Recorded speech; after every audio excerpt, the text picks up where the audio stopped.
Durante casi 40 años, el rey Carlos ha repetido una frase como un mantra, una verdad que lleva grabada a fuego. Debemos volver a poner a la naturaleza en el centro de todo. Lo que nunca imaginó es que esa lección sobre el equilibrio natural se volvería en su contra, no en los bosques o en el clima, sino dentro de las paredes doradas de su propio hogar. Porque en la naturaleza, como en la monarquía, lo que no evoluciona, muere. Y hoy, el rey descubre que el momento más peligroso de un reinado no es cuando el pueblo se rebela en las calles, sino cuando el monarca duda en su palacio. Cuando la presión aumenta dentro de los muros de palacio y las lealtades chocan, Carlos se enfrenta a una elección que ningún padre, y mucho menos un rey, está preparado para hacer. Se encuentra atrapado entre dos fuerzas inmensas: la mujer que ha estado a su lado contra viento y marea durante décadas, y el hijo que representa la única esperanza de futuro para la corona. En medio de esta tormenta, la neutralidad, ese viejo refugio de Carlos, se derrumba. Lo que sigue es una historia que reescribe el poder y la confianza en la monarquía misma. La advertencia no llegó como un ultimátum. En el mundo real, las amenazas son ruidosas. Dentro del palacio, los mensajes más trascendentales rara vez tienen bordes afilados. Llegaron suavizados por un lenguaje elegante, disfrazados de preocupación en lugar de amenaza, envueltos en frases diseñadas para salvar la dignidad mientras te quitan, poco a poco, la capacidad de elegir. Carlos recibió el primero de estos mensajes en una mañana cualquiera, un día gris y sin importancia. Estaba doblado cuidadosamente dentro de un informe lleno de asuntos rutinarios de Estado. No estaba al principio para alarmar, ni al final para ser olvidado. Estaba posicionado con cuidado quirúrgico. Era solo un párrafo. Notaba una creciente inquietud entre los asesores principales, una referencia sutil a la continuidad y una sugerencia silenciosa. La tensión interna estaba empezando a romper la estabilidad del trono. No se mencionaron nombres. No hacía falta. Carlos leyó el papel 2 veces. Luego, con un suspiro pesado, lo dejó a un lado. Ha vivido lo suficiente dentro de la institución para reconocer cuándo se está agotando la paciencia.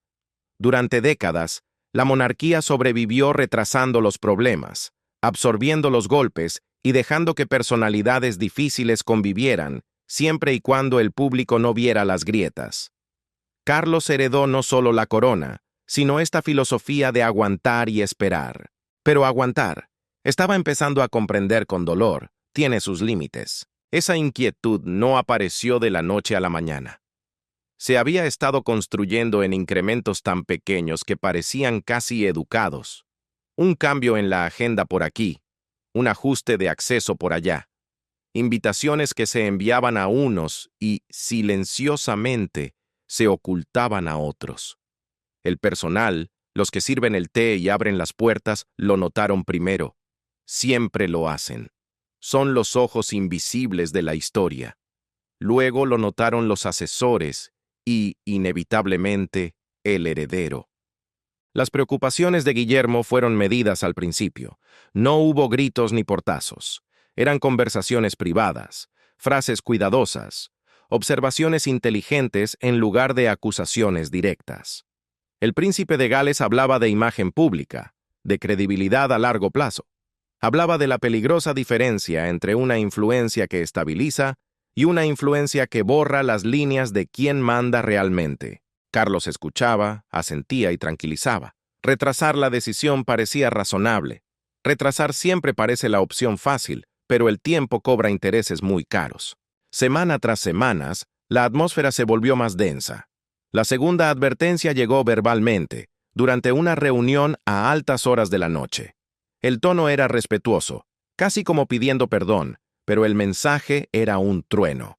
La monarquía no podía sostener una situación donde la autoridad parecía dividida. El futuro exigía coherencia, y la coherencia exige claridad. Carlos entendió la implicación de inmediato. Ser neutral, que antes era su mayor virtud, se estaba convirtiendo en su mayor debilidad. Camila, Con ese instinto que solo tienen los supervivientes, sintió el cambio antes de que nadie lo dijera en voz alta. Ella siempre ha estado sintonizada con los cambios de atmósfera, con ese enfriamiento sutil de una habitación antes de que se tomen decisiones difíciles. Su acceso al rey no se había cortado, pero se había reformado. Las conversaciones eran más cortas, los informes filtrados. Para alguien ajeno, la diferencia era invisible, pero para alguien que pasó años navegando las corrientes traicioneras de la corte, era inconfundible. Una noche, ella sacó el tema con Carlos. Lo hizo casualmente, comentando sobre una reunión a la que no la invitaron, una observación sobre un cambio de horario que parecía innecesario. Carlos respondió con su calma ensayada, ofreciendo explicaciones vacías, sin comprometerse a nada. Fue suficiente para confirmar las sospechas de la reina. Algo se estaba moviendo bajo sus pies, y ella ya no estaba en el centro del tablero. Detrás de escena, los asesores comenzaron a hablar más abiertamente, aunque nunca con imprudencia. La frase que circulaba como un virus por los pasillos era «mirando hacia el futuro». Aparecía en notas, en charlas de café, en informes entregados con neutralidad deliberada. La corona, argumentaban, no debe pensar solo en el próximo año, sino en la próxima generación. Las decisiones que hoy parecen manejables, mañana pueden ser veneno. El papel de Guillermo en esta escalada fue de una precisión militar. No hizo un espectáculo, no filtró chismes a la prensa, no forzó la mano de su padre en público. Hizo algo mucho más efectivo, dejó de aceptar la ambigüedad. Sus reuniones se volvieron más agudas, su lenguaje más exacto. Cuando surgían dudas sobre quién tenía influencia, él exigía documentos. Cuando las decisiones se posponían, él pedía fechas. No era confrontación, era firmeza. El aire ya no era de preparación, era de posicionamiento. Carlos sintió la presión aplastante desde ambas direcciones. Por un lado, Camila, la mujer que estuvo a su lado a través de décadas de hostilidad pública, que soportó el silencio hasta que su propia resistencia se convirtió en autoridad. Por el otro, Guillermo, cuya legitimidad no descansaba en la lealtad personal a un padre, sino en la supervivencia futura de la corona. La institución no exigió una elección directa, nunca lo hace, eso sería vulgar, simplemente eliminó las alternativas. La tercera y última advertencia llegó en forma de ausencia. Un consejo asesor se reunió sin la opinión de Camila. Fue un ajuste de procedimiento, un tecnicismo burocrático que redujo su influencia informal, mientras mantenía el respeto formal. Pero el mensaje resonó más fuerte que cualquier grito. En el ajedrez del poder, cuando el futuro llama a la puerta, el pasado debe, inevitablemente, dar un paso atrás. Aquella ausencia en el consejo no fue un error administrativo. Fue una señal disfrazada de rutina, y Carlos la reconoció al instante. Esa noche, el monarca recorrió los interminables pasillos del palacio completamente solo, después de que el personal se hubiera retirado a las sombras. Caminó bajo la mirada de los retratos colgados en las paredes. Reyes y reinas muertos lo observaban en un silencio ensayado. Antepasados que también enfrentaron decisiones imposibles, cada uno creyendo que su dolor era único.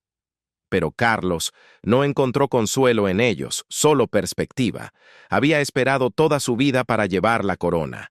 Había imaginado la carga en términos abstractos: deber, historia, legado. Lo que nunca imaginó fue el precio íntimo de esa factura. Descubrió con amargura que la decisión más trascendental de su reinado no tendría que ver con la política internacional ni con el protocolo, sino con las personas que desayunan con él. El problema era complejo porque no había malicia. Camila no se había excedido de forma obvia o vulgar. Su influencia había crecido de manera orgánica, como una enredadera, llenando los vacíos emocionales y logísticos que otros dejaron. Ella estabilizó a Carlos cuando la institución fallaba, le dio paz cuando el escrutinio público era implacable. Una lealtad de esa profundidad no se disuelve fácilmente, Pero Guillermo representaba algo igualmente inamovible. El futuro rey no podía heredar un sistema moldeado por un poder no reconocido. Guillermo no aceptaría gobernar dentro de estructuras que dependían de la cercanía personal en lugar de una autoridad definida. Su posición no era emocional, era arquitectónica. Si los cimientos no están rectos, el edificio se cae. A medida que pasaban los días, el palacio se volvió más silencioso. Menos filtraciones, menos rumores. Pero cuando el silencio llega de esta manera a Buckingham, no es paz, es compresión. Algo estaba siendo forzado hacia adentro, esperando estallar. Carlos finalmente admitió lo que se había resistido a ver. La crisis ya no era sobre imagen pública, era sobre gobernabilidad. La monarquía no puede funcionar con dos centros de gravedad, uno emocional, Camila, y uno institucional, Guillermo. Una recalibración era inevitable. La elección no era entre el amor y el deber, sino entre la continuidad y la fractura. Cuando Carlos convocó a una reunión privada con sus asesores más veteranos, la decisión ya estaba cristalizando. La sala no discutió. No fue necesario. La arquitectura del poder había hablado. Al salir de esa reunión, el rey no sintió alivio, sintió una claridad fría, aguda e implacable. Guillermo no tenía la intención de forzar una guerra. Esa distinción era vital para él. Había sido criado para creer que la monarquía sobrevive gracias a la contención, no a la confrontación, a través de una paciencia afilada por los principios. Pero había aprendido una dura lección. La paciencia, si no se controla, puede confundirse con permiso. El cambio comenzó sin ruido, como ocurre en los terremotos más profundos en Palacio. Guillermo dejó de hablar en hipótesis. Donde antes planteaba preocupaciones como riesgos futuros, ahora describía condiciones presentes. Donde antes preguntaba por los tiempos, ahora exigía un orden. Su lenguaje se volvió exacto. No era acusatorio, pero era inconfundiblemente deliberado. Los asesores, viejos zorros de la corte, notaron el patrón de inmediato. Era el momento exacto en que un heredero deja de prepararse y comienza a gobernar en paralelo. Guillermo no estaba desafiando la autoridad de su padre, estaba clarificando la suya. La primera frontera real apareció durante una sesión informativa de rutina. Se había circulado una propuesta, un plan que dependía en gran medida de consultas informales, el terreno de Camila, en lugar de una revisión formal. En años anteriores, Guillermo lo habría dejado pasar. Esta vez, detuvo la reunión. Con voz calmada, hizo una pregunta simple que congeló el aire. ¿Quién tiene la responsabilidad final de esta decisión? La sala se movió, no con incomodidad, sino con alerta. La respuesta, cuando llegó, fue vaga. Guillermo no presionó, no alzó la voz. Simplemente señaló que la ambigüedad a ese nivel era insostenible. La propuesta fue aplazada. Fue un momento pequeño, pero su eco retumbó en todo el edificio. Detrás de puertas cerradas, la oficina de Guillermo comenzó a solicitar documentación que rara vez se había formalizado antes. Actas de reuniones, justificaciones de cambios, cadenas claras de mando. Nada de eso era irrazonable. Todo eso era disruptivo. Camila sintió la resistencia casi de inmediato. No era hostilidad, era distancia. Un muro de cristal se estaba levantando. Las invitaciones que antes llegaban automáticamente, ahora llegaban de forma selectiva. Los informes eran resumidos, ya no compartidos en su totalidad. Seguía siendo respetada, seguía siendo reconocida como reina, pero la asunción de que ella debía estar involucrada en todo se estaba erosionando. Decidió enfrentar el tema directamente con Guillermo en un encuentro privado, cuidando de mantener un tono medido. Habló de continuidad, de propósito compartido, del peligro de que la familia pareciera dividida. Guillermo escuchó con atención, sin interrumpir. Cuando respondió, lo hizo con una precisión quirúrgica. Habló de roles, habló de claridad, habló de la responsabilidad que él heredaría y del sistema que se esperaba que liderara. La influencia, dijo mirándola a los ojos. Debe rendir cuentas a la estructura. Cualquier otra cosa arriesga una inestabilidad que no puedo permitirme. No fue un regaño. No fue un insulto. Fue una frontera. Y en ese instante, Camila entendió que no había vuelta atrás. No era un desacuerdo que se pudiera negociar con encanto o paciencia. Era una línea trazada en el suelo, y ella había quedado del otro lado. La determinación del príncipe Guillermo no nació del rencor, sino del estudio. Su resolución se endureció definitivamente tras una conversación privada con los asesores constitucionales más veteranos del reino. En esa habitación no hubo instrucciones. Nadie le dice al futuro rey qué hacer. No fue necesario. En su lugar, hablaron de precedentes, de la frialdad de la historia y de la percepción pública. Hablaron de cómo una autoridad no reconocida, la influencia en la sombra, complica las transiciones de poder. Le explicaron, con la gravedad de quien lee el futuro, que las crisis de mañana serán juzgadas a través de la lente de las decisiones de hoy.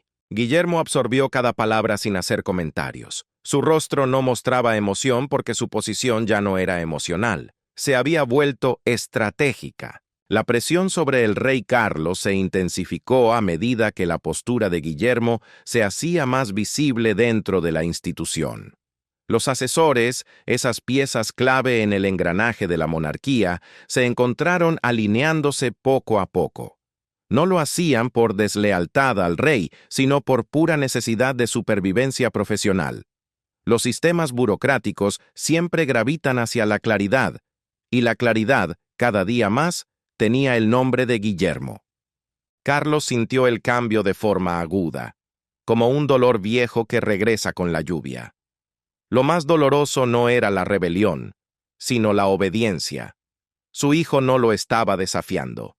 Eso habría sido más fácil de manejar. Lo que hacía la situación insoportable era que Guillermo estaba honrando la lógica de la corona más fielmente que nadie en la habitación. En casa, la atmósfera se tensó hasta el punto de ruptura. Las conversaciones se volvieron monosílabos. Las decisiones quedaban flotando en el aire, sin pronunciarse. Camila observaba a Carlos con atención de depredador, consciente de que algo irreversible se estaba formando entre padre e hijo. No acusó, no gritó, esperó. La paciencia siempre había sido su mejor arma. Guillermo, por su parte, se replegó hacia adentro. No buscó validación pública ni compartió sus pensamientos con la prensa. Consultó solo con un círculo minúsculo, hombres y mujeres cuya lealtad era hacia la institución, no hacia las personas.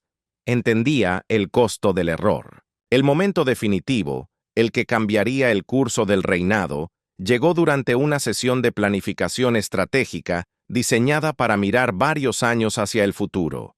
Se hablaba de sucesión, confianza pública y resiliencia institucional. El papel de Camila se discutió indirectamente, eufemísticamente enmarcado como influencia en lugar de una posición oficial. Guillermo interrumpió. Su voz fue suave, pero firme como el acero. La influencia sin definición, dijo mirando a la mesa, se convertirá en un pasivo, en una deuda tóxica, durante la transición. Continuó explicando que la corona necesitaba líneas visibles, no implícitas. Cualquier estabilidad que se hubiera logrado a través de la informalidad de las charlas de almohada no sobreviviría al cambio generacional. El silencio que siguió no fue hostil, fue resignado. Carlos lo sintió entonces, inconfundiblemente. La elección ya no era teórica. Guillermo no había trazado su línea basándose en emociones, sino en la arquitectura misma del poder. El sistema se estaba alineando con el príncipe porque su posición ofrecía continuidad más allá de un solo reinado. Camila también lo entendió. Las estrategias que habían sostenido su influencia estaban llegando a su límite. El futuro se estrechaba hacia la formalidad, y la formalidad no favorece a la proximidad ni al amor. Favorece a la definición. Guillermo no celebró. No escaló el conflicto. Simplemente se mantuvo firme en su terreno y, al hacerlo, hizo imposible la neutralidad. El palacio comenzó a recalibrarse casi imperceptiblemente. Decisiones que antes pasaban por canales informales, una charla en el pasillo, una nota en el desayuno, ahora se movían a través de procesos definidos y burocráticos. La autoridad se consolidó, la influencia se redistribuyó. No hubo comunicado de prensa. Sin embargo, todos sintieron el cambio. El aire había dibujado una frontera. Pero Camila se niega a ceder. Ella ha sobrevivido a demasiado, al odio público, al escrutinio, a la sombra de Diana, como para leer mal el momento. El palacio le había enseñado durante décadas que el poder rara vez se anuncia directamente. Primero retira el calor humano, luego el acceso a las reuniones y, por último, la certeza. Para cuando la claridad llega, la decisión ya suele estar tomada. Lo que la inquietaba ahora no era el cambio en sí, sino que estaba ocurriendo sin su consentimiento. Ella había construido su posición con una paciencia infinita, en años pasados absorbiendo hostilidad y aprendiendo cuándo hablar y cuándo callar. Para Camila, la influencia nunca se trató de dar instrucciones, se trataba de presencia, de estar allí cuando otros no estaban, de ofrecer firmeza cuando la institución se deshilachaba, y ella no creía que eso pudiera ser reemplazado por un simple procedimiento administrativo, así que, cuando comenzó la recalibración, ella no se retiró. Se adaptó. Su primera respuesta fue sutil. Solicitó reuniones a las que antes habría asistido sin preguntar. Las enmarcó como continuidad necesaria, recordatorios de su experiencia y no como afirmaciones de autoridad. Algunas fueron concedidas, otras aplazadas. Cada aplazamiento confirmaba lo que ella ya sabía. El suelo bajo sus pies se estaba moviendo. Camila eligió su siguiente movimiento con el cuidado de un artificiero. No confrontó a Guillermo directamente de nuevo. Esa conversación anterior ya le había dicho todo lo que necesitaba saber. La resolución del príncipe no era emocional, era estructural. Y no se puede encantar a una estructura, solo puedes desafiarla o apartarte. En cambio, se volvió hacia Carlos. Sus conversaciones privadas adquirieron un tono diferente. Menos calidez conyugal, más urgencia política. Le recordó lo que habían soportado juntos. Le recordó los años oscuros, cuando la institución le ofreció poco consuelo al entonces príncipe, cuando la opinión pública había sido despiadada y solo ella estuvo allí. No acusó, contextualizó. La lealtad, sugirió suavemente en la penumbra de una sala privada. Debería contar para algo, ¿no crees? Aquella ausencia de respuesta por parte de Carlos la inquietó más que cualquier discusión a gritos.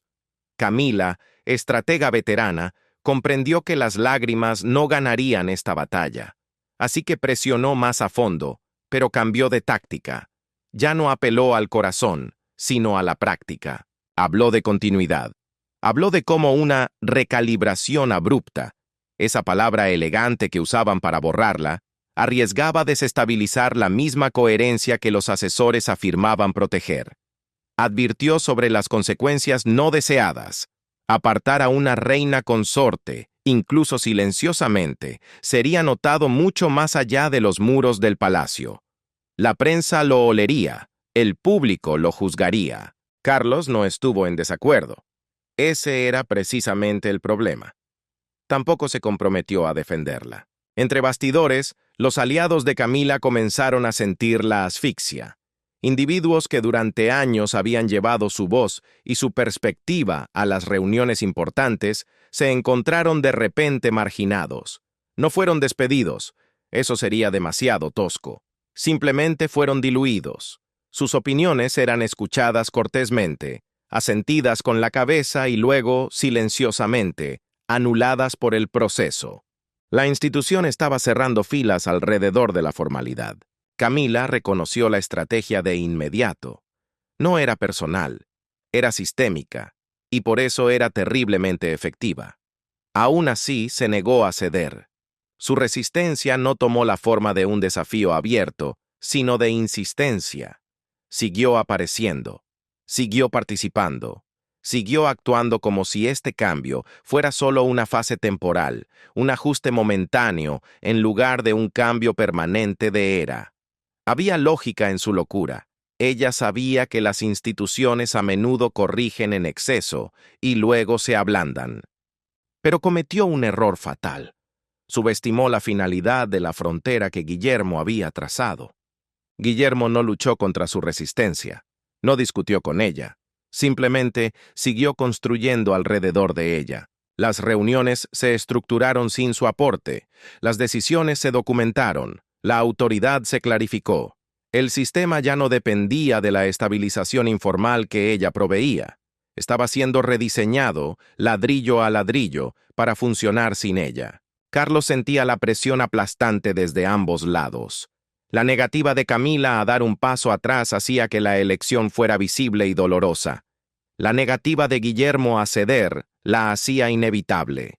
El rey se encontró atrapado en el espacio cada vez más estrecho entre la obligación emocional hacia su esposa y la necesidad institucional de su heredero. Para Camila, la realidad llegó primero lentamente y luego toda de golpe. Un ajuste ceremonial sobre el que no fue consultada. Un informe que recibió después del hecho. Una decisión comunicada en lugar de discutida. No eran descuidos administrativos. Eran señales de humo. Enfrentó a Carlos de nuevo, esta vez sin máscaras ni pretensiones. Le preguntó directamente, mirándolo a los ojos, si él todavía estaba con ella. La pregunta no fue dramática, pero fue absoluta. Carlos dudó. Y esa vacilación le respondió más claramente que cualquier discurso. En ese instante, Camila entendió la verdad más fría de la monarquía. La lealtad en esta institución es condicional. Siempre lo ha sido. Lo que ella había confundido con permanencia era simplemente resistencia. Y la resistencia, como todo en la vida, tiene fecha de caducidad. Aún así, no capituló de inmediato. Hizo un último esfuerzo, no para preservar su influencia, sino para afirmar su relevancia humana. Argumentó que la monarquía corría el riesgo de parecer fría, transaccional, una máquina sin alma que descarta la conexión humana. Advirtió que la claridad de Guillermo, aunque admirable en teoría, podría endurecerse hasta convertirse en rigidez quebradiza. Carlos la escuchó. Creía en parte de lo que ella decía, pero creer no es lo mismo que elegir. La atmósfera del palacio se tensó como una cuerda de violín a punto de romperse. El personal se movía con cuidado, casi de puntillas. Los asesores hablaban en voz baja. Todos sentían que se acercaba un momento decisivo, no por gritos o peleas, sino porque el silencio se había vuelto deliberado. Camila comenzó a prepararse para resultados que alguna vez descartó como impensables. No públicamente, por supuesto, sino en la privacidad de sus habitaciones. Ajustes en su agenda, conversaciones discretas, una retirada emocional gradual enmascarada como compostura real.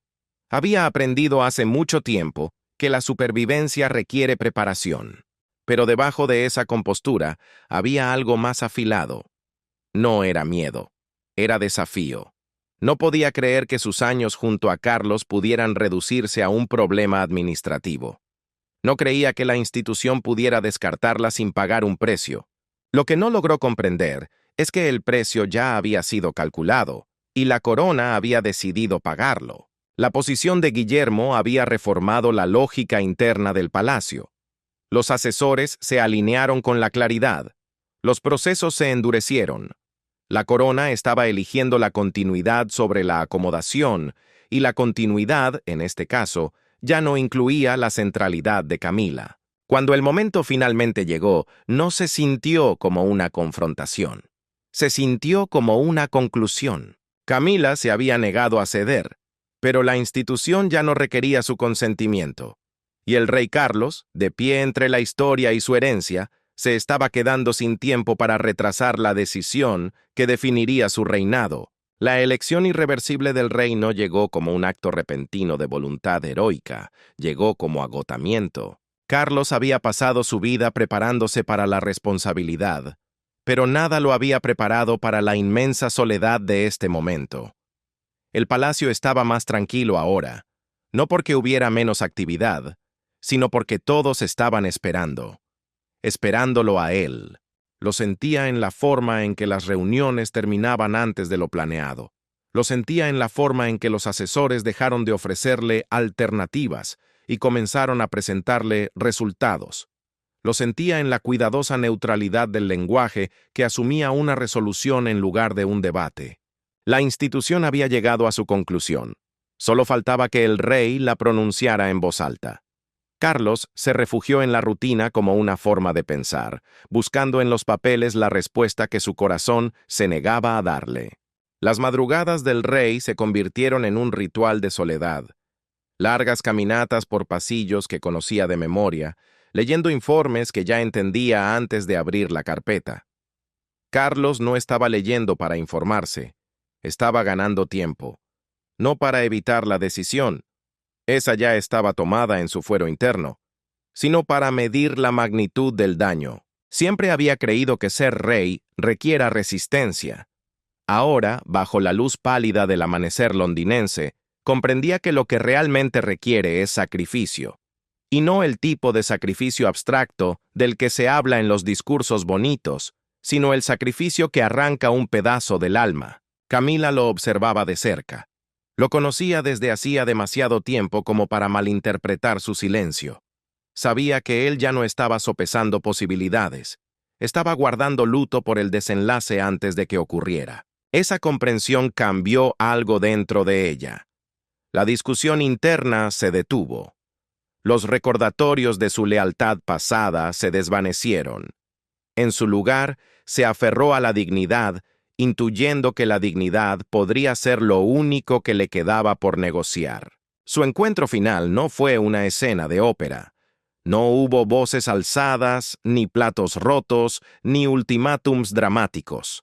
Se sentaron uno frente al otro, y la distancia entre ellos era puramente emocional, un abismo invisible que se había abierto en la alfombra. Carlos habló primero. Eligió cada palabra con cuidado, como si temiera que se rompieran bajo su propio peso. Le dijo, con la voz quebrada pero firme, que la corona no podía continuar como estaba. Le explicó que el futuro exigía una claridad absoluta, y que la postura de Guillermo no era un acto de rebeldía, sino una inevitabilidad histórica. No lo enmarcó como culpa, lo enmarcó como consecuencia. Camila escuchó sin interrumpir. Cuando él terminó, la reina no suplicó, no acusó. Solo hizo una pregunta, una sola frase que cortó el aire. ¿Es esto lo que quieres? ¿O es lo que crees que tienes que hacer? Carlos no pudo responder de inmediato. La verdad era un laberinto. Lo que él quería tenía muy poco que ver con esto. Había esperado demasiado tiempo por este papel como para malinterpretar sus términos ahora. Ser rey no es la culminación de los deseos personales. Es la aceptación de los límites, especialmente cuando esos límites hieren al propio ser. Le dijo que la amaba. Le dijo que siempre reconocería lo que ella le había dado cuando nadie más lo hizo. Pero también le dijo la verdad más dura. La monarquía no podía avanzar con una autoridad no resuelta en su centro. Algo tenía que ceder, admitió el rey, y no iba a ser el futuro. Camila absorbió el golpe sin una reacción visible. Años de escrutinio público la habían entrenado para mantener la compostura incluso cuando el suelo se abría bajo sus pies. Pero algo en su postura cambió. La confianza desafiante que la había sostenido durante décadas de hostilidad dio paso a algo más silencioso: reconocimiento. Preguntó qué significaba la decisión en términos prácticos.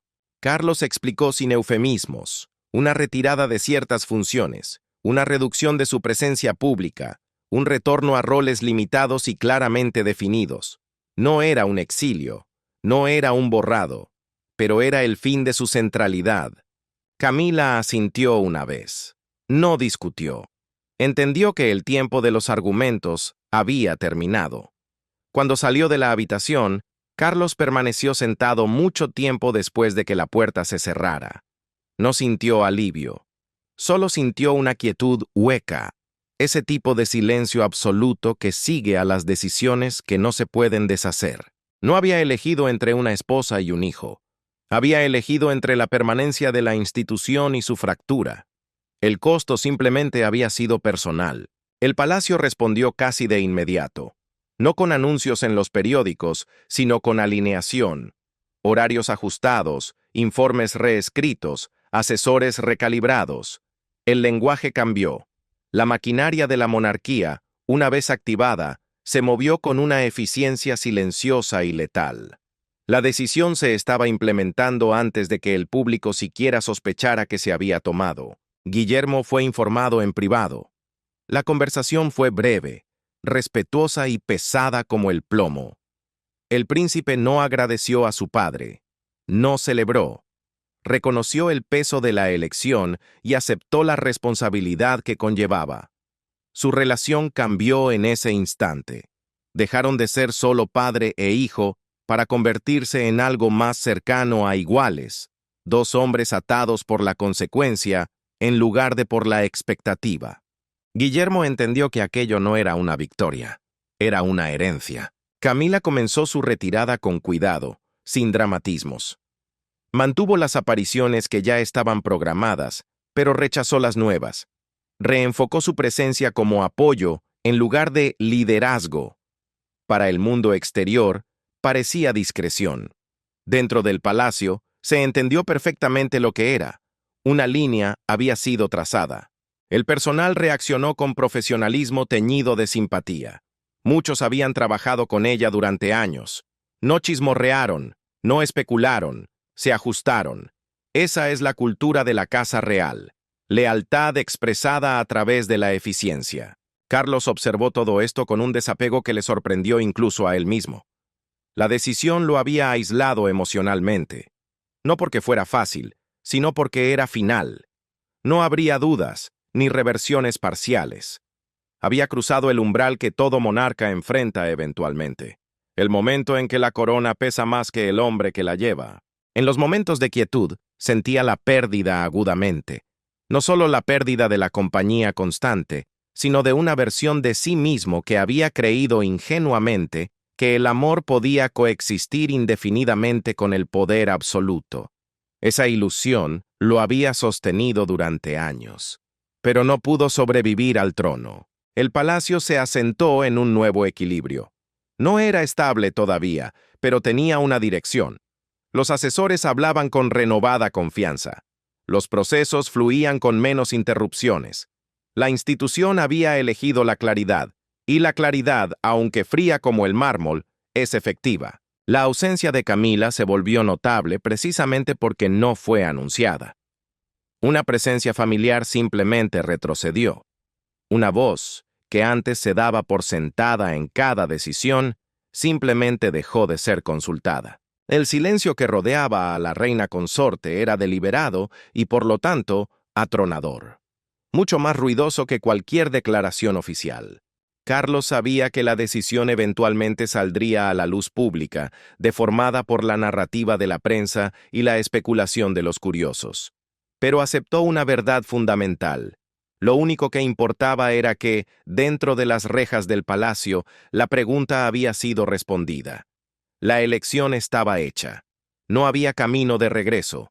Y por primera vez desde que ascendió al trono, el rey Carlos comprendió con una claridad brutal lo que realmente significa gobernar. Es el arte de vivir con lo irreversible. Cuando el silencio se rompe tras una crisis, el palacio no suspira aliviado. Se recalibra. El silencio no se levantó. Simplemente cambió de carácter. Lo que antes era incertidumbre y tensión en los pasillos, se endureció hasta convertirse en algo más disciplinado, más deliberado. La corona había elegido una dirección, y la dirección, incluso cuando es dolorosa, lleva su propio impulso. En los días que siguieron no hubo ningún anuncio formal, ningún comunicado con el sello real. No era necesario. Dentro de la Casa Real, la gente entiende instintivamente la diferencia entre una pausa y una conclusión. La historia se contó a través de la logística, no de las palabras. Los horarios contaron la historia primero, luego los planos de los asientos en las cenas. Después, las listas de quién era consultado antes de finalizar una decisión. El poder dentro de la monarquía siempre se ha revelado a través de los detalles administrativos mucho antes de llegar al lenguaje hablado. La retirada de Camila fue estudiada, casi ceremonial en su contención. No desapareció abruptamente. Eso habría sido un error de principiante. Habría invitado a la especulación, al drama, quizás incluso a la simpatía del público. En cambio, dio un paso atrás incrementalmente, centímetro a centímetro, permitiendo que su ausencia se volviera familiar antes de que se volviera notable. Era una habilidad aprendida a lo largo de décadas de supervivencia. Si controlas el ritmo, controlas la narrativa. Aquellos más cercanos a ella sintieron el costo. El personal de servicio, esos testigos mudos de la historia, notaron la quietud en las habitaciones que antes llevaban su voz y su risa. La ausencia de su presencia no se sentía vacía, se sentía pesada. Camila no estaba protestando, estaba preservando la poca dignidad que le quedaba por negociar. Mientras tanto, Guillermo dio un paso al frente sin florituras ni trompetas. No intentó llenar el espacio emocional que Camila dejó. Lo reorganizó. Sus reuniones se volvieron más breves, más exigentes. La autoridad se formalizó allí donde antes se sobreentendía.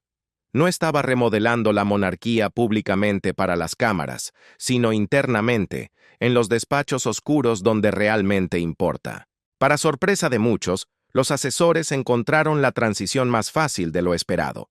La claridad tiene una extraña forma de simplificar la lealtad. Ya no tenían que navegar entre influencias superpuestas ni interpretar los silencios del rey frente a la reina. Las decisiones se movían más rápido. La responsabilidad se afiló. La institución acostumbrada durante mucho tiempo a la acomodación emocional comenzó a funcionar, finalmente, como la estructura de acero que decía ser. Carlos observó todo esto con una quietud complicada. Había esperado que el duelo llegara ruidosamente, con lágrimas o insomnio. En cambio, el dolor llegó en silencio, escondido en los pliegues de la rutina. Una silla desocupada en el desayuno. Una conversación que no sucedió al final del día. Una voz familiar ausente en sus reflexiones privadas. Descubrió que la realeza no adormece la pérdida, la compartimenta. Públicamente, nada parecía faltar. Las apariciones continuaron. Los discursos siguieron siendo pulidos. La monarquía presentó la continuidad como su mayor truco de magia. Pero los periodistas, que viven de leer entre líneas, sintieron que el viento había cambiado. Las historias comenzaron a circular, no acusatorias, sino curiosas. ¿Por qué ciertas apariciones ya no incluían a la reina consorte? ¿Por qué la influencia parecía canalizarse ahora por un solo camino? El palacio no respondió. Dejó que el silencio hiciera el trabajo sucio una vez más. Camila se retiró a la vida privada sin amargura, al menos no visiblemente. Había perdido antes. Entendía las reglas del juego. Lo que la sorprendió no fue la pérdida de influencia, sino la velocidad aterradora con la que la institución siguió adelante. La corona se dio cuenta tarde, no se detiene a mirar atrás, absorbe el golpe y avanza. Guillermo sintió el peso de la herencia asentarse más firmemente sobre sus hombros. La frontera que había trazado había reformado más que el papel de Camila, había alterado fundamentalmente su relación con su padre. Sus conversaciones ahora se medían de manera diferente, menos protectoras, más francas. La distancia entre ellos ya no era emocional, era estructural. Ahora estaban unidos por una responsabilidad compartida más que por el instinto familiar. Carlos, por su parte, miraba a su hijo con una mezcla de orgullo y pesar. Guillermo se estaba convirtiendo en el monarca que necesitaba ser. Ese conocimiento lo consolaba y lo hería a partes iguales. El futuro estaba asegurado, sí, pero el presente había quedado disminuido. El verdadero impacto de la decisión se reveló gradualmente, como una marea lenta. Internamente, la moral del personal se estabilizó. La incertidumbre dio paso a la previsibilidad. Externamente, la confianza pública se mantuvo. Hubo murmullos, por supuesto, pero no hubo ruptura. La monarquía había elegido la coherencia sobre el conflicto, y la coherencia rara vez inspira indignación. Los partidarios de Camila hablaron en voz baja entre ellos. Algunos creían que había sido tratada injustamente. Otros reconocieron que la institución siempre ha sido más grande que cualquier individuo.